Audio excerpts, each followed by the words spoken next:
No último vídeo sobre Power BI aqui do canal, eu mostrei para vocês como que funciona a parte de trás do relatório de combustíveis, né? Que eu montei aí um histórico sobre os preços dos combustíveis aqui no Brasil, né? E eu mostrei um pouco da parte de trás. E no vídeo de hoje eu vou mostrar para vocês a parte mais visual, né? Então a parte dos gráficos, como é que eu organizei as minhas ideias, como é que eu fiz as contas, enfim, toda essa parte aí de conclusão do relatório em si. Eu sou o Gustavo e seja muito bem-vindo ao Match Your Data.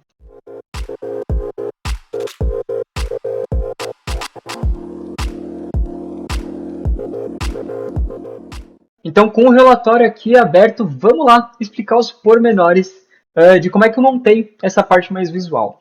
A primeira coisa que eu tenho para falar é justamente organizar a estrutura, né? Uma vez que eu puxei lá os dados do meu Power BI, eu tive que montar aqui justamente a estrutura, né? Então eu tenho aqui uma ligação, tá, entre a minha tabela de datas e a minha tabela de dados, né? Então, obviamente, eu posso fazer um filtro, né, por dias, e esse filtro ele tem que impactar aqui tudo que eu tenho de informação, né? Então, primeira coisa, organizar aqui a conexão entre as duas tabelas e também tirar informações que não são relevantes, né? Então, ano e mês não me interessa, isso daqui também não me interessa. Então, o primeiro passo que eu fiz foi organizar a minha tabela antes de sair fazendo conta e etc, tá? Uma vez feito isso, aí sim eu comecei a justamente pensar em como é que eu ia organizar a minha parte visual, tá? Eu já sabia que eu queria fazer uma média de preço, então daí eu já tive um pouco a minha ideia, né, de quais contas que eu ia executar, tá? E aí eu já comecei a colocar aqui a parte de cálculo, né? Eu já sabia que eu ia precisar fazer aqui uma série de cálculos, tá bom? Então, vamos lá passar por cada um deles, né? Então, uma primeira coisa que eu sabia que eu ia ter que fazer era a margem, né? Quando eu estava investigando um pouco da tabela, eu vi que eu tinha o preço de venda e eu também tinha o preço de compra de cada um dos postos, né? Não, nem todos eles tinham esse valor, mas eu sabia que eu podia calcular uma margem a partir disso, né? Então, eu criei aqui na tabela, na base de dados, duas coluninhas, né? Deixando aí claro qual que era a margem numérica de cada um deles, né? No caso, esse primeiro aqui eu já não tenho nenhum valor de compra, então a margem é o valor de venda, não é um bom exemplo, né? Mas vamos fazer aí um filtro, por exemplo, para mostrar aqui para vocês.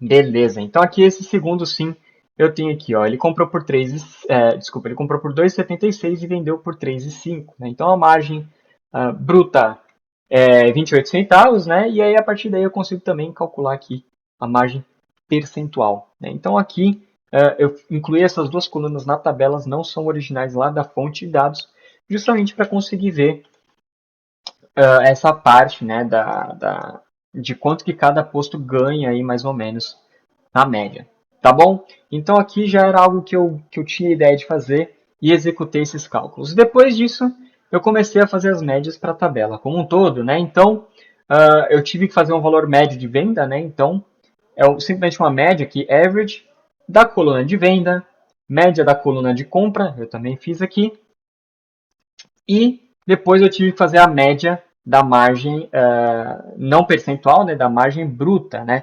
E aqui sim eu caí no probleminha lá de ter margem em branco, né?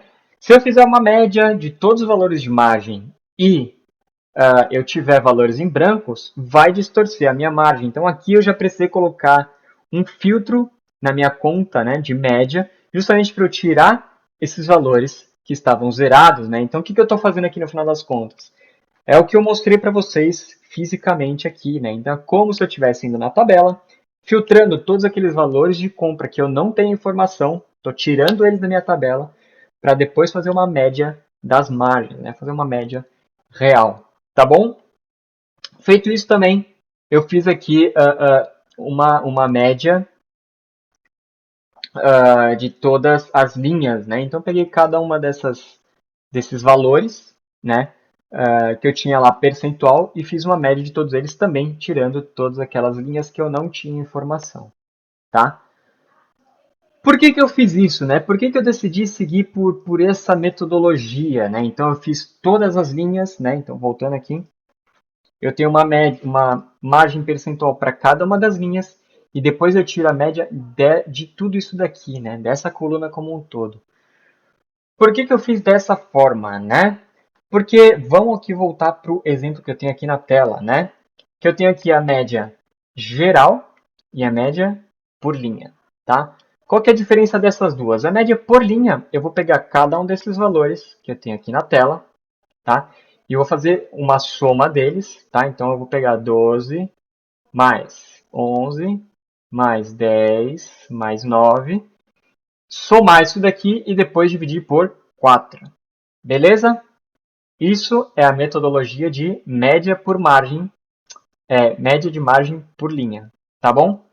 Por isso que eu tenho aqui o resultado de 10,95. Então, eu somo os valores e divido pela amostragem, que é justamente essa continha aqui que está na tela. Beleza? Essa coluna aqui de média e margem geral, o que, que ele faz? Primeiro ele soma esses dois valores aqui, né? Então, ele pega aqui essa margem, tá? E aí ele divide pelo valor de venda. Tá? Opa, na verdade é o 4,40, desculpe. Ele divide aqui pelo valor de venda, então ele dá uma diferença aí de 0,03%, né, entre os dois valores, porque a metodologia matemática é diferente. Então, se algum dia você passar por essa situação, você quer fazer uma média da margem dos seus produtos, por exemplo, lembre-se de que é diferente você executar essas duas contas, tá? Eu sempre recomendo fazer isso por linha. Então, primeiro você faz um cálculo de margem para cada uma das suas linhas e depois você faz uma média da sua margem, tá? Porque senão isso pode distorcer bastante, você pode ter compensações de margem, né? Então, um produto que você está vendendo negativo, no final dos contos ele pode te desviar o valor final, beleza? Então, fiz os cálculos da margem e aí sim eu comecei a montar o meu relatório, né? Então eu comecei aqui a montar o meu dashboard e eu senti falta de duas contas, né? São duas contas que eu não previ no começo, né? Quando eu estava pensando no meu relatório, que é a conta de mínimo, né? E a conta de máximo, que também são informações bem relevantes, né? Então eu também fiz essa conta um pouco mais para frente, tá?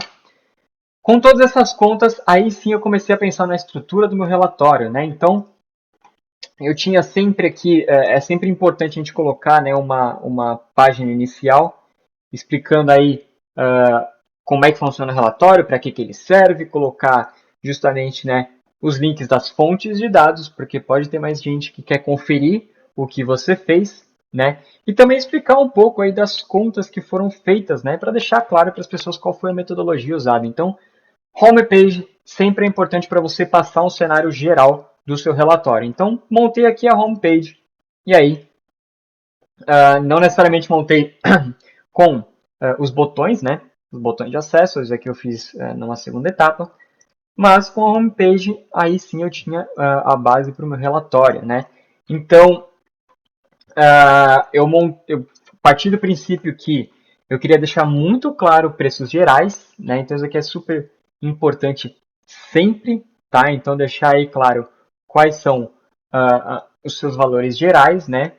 E o ponto mais importante que eu tinha desde o começo, a ideia é montar justamente a minha linha para saber se ela estava subindo ou, quiçá, se a gente tinha aí uma curva para cima e depois para baixo, né? Não era um resultado que eu sabia, né? Então eu precisei montar esse gráfico aqui para ter essa informação, tá? Então, eu já tinha esse princípio dos números gerais, queria saber como é que estava evoluindo e depois disso eu fui desenvolvendo a ideia, né, de que forma que eu podia olhar, né, essa mesma informação. Então, a partir da exploração da minha base de dados, eu vi que eu poderia também ver essas informações tanto pela parte geográfica, né, ou seja, por região aí norte, nordeste, sul, sudeste, também por estados, né, que tem aqui dentro e também por cidade. Então, é algo que está lá na base que seria muito relevante de ser visto, né? Então, justamente foi onde eu comecei a colocar também essa informação aqui embaixo. E eu vi que também tinha disponível aí por fonte, né? Então, se é da Petrobras, se é da Shell, enfim, e também os nomes dos postos. Então, Essa parte aqui de baixo, né? Então, ou seja, esse relatório aqui, esse relatório não, esse gráfico de mapa, ou esses daqui embaixo, foram feitos a partir da exploração dos dados que eu tinha no relatório, tá? Então, visto que eu tinha essas informações, eu vi que era interessante colocar aqui gráficos dessa maneira, ok?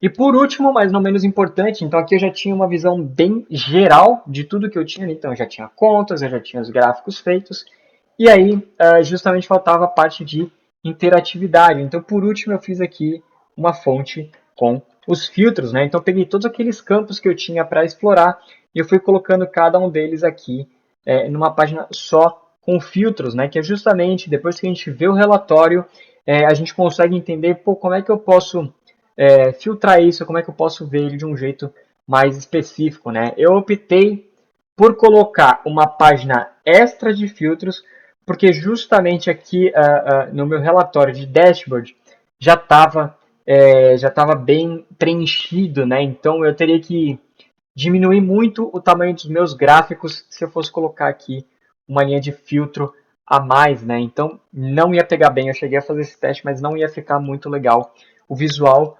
Por isso que eu optei em colocar uma página extra, tá? E aí a interatividade é justamente aqui por cima, por esse botão de informação, tá? Eu mostrei isso lá no meu vídeo explicando como é que você pode utilizar o relatório, né? Vou deixar o card aqui em cima para vocês verem esse vídeo. Então a interatividade justamente fica aqui em cima, né? E aí eu fiz essa parte dos filtros por último, porque na minha visão o mais importante era colocar todas essas informações primeiro e ver o dashboard funcionando. Beleza? Então eu fiz aqui um apanhadão de todas as ideias que eu tive enquanto eu montava o dashboard. Se você quiser ver a execução de algum desses gráficos, né? Então, como é que eu fiz as contas mais profundamente aí de média, do porquê que eu optei por uma abordagem ou outra. Enfim, se você quiser saber algum detalhe a mais, coloca aqui nos comentários que eu posso me aprofundar junto com vocês em algum dos temas, tá bom? Se você gostou desse vídeo, se você vem gostando do meu trabalho, não esquece de deixar o like para me ajudar, se inscrever aqui no canal para receber os próximos vídeos que eu vou colocar.